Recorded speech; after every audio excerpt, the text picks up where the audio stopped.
Welcome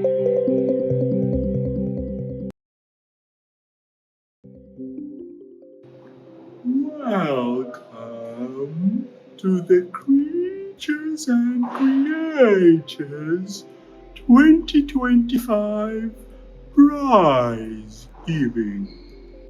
In marine sciences, it is extremely important to us that learners do not see the content and the terminology as studying from a book, but that they actually observe and interact with nature, the ocean, and where possible, the marine animals.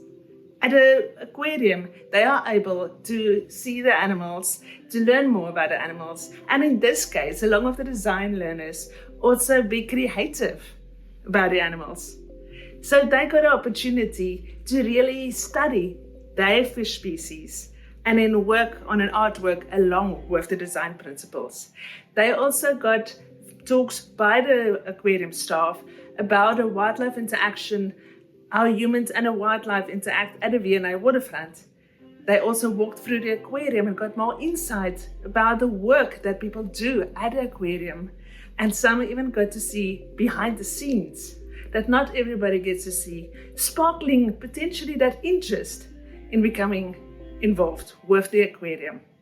So for them, this is a potential career-changing opportunity for them to see how science and art can combine. And as design is a space in which learners are communicating about the world around them, this was such a wonderful opportunity to take the marine sciences and the world of the aquarium and take it into a visual communication space. And that is actually where we brought in the brief. So to tell you a little bit about what these students were told to do. They were put in groups of one marine sciences learner, one design learner, and a third-year tertiary student who is an experienced graphic designer. And they were asked to design a postcard, an educational postcard for a specific fish in the aquarium. They were taken on tours, they were told about the fish, they were given information about this fish, and then they were given a workshop on the second day showing different materials, and then lastly, the last day, they worked together to put it together in this postcard. And that's what we're actually going to see today on the prize giving, is what it is that they have actually produced. I think that these students have had an eye-opening time. They have learned so much, but I think more than that, they're walking away with a greater insight in how the world works together and how spaces like subjects in school that sit in boxes, in the real world, they don't sit in boxes. They come together, they shake hands, and they change the world. Thank you.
together to be with us.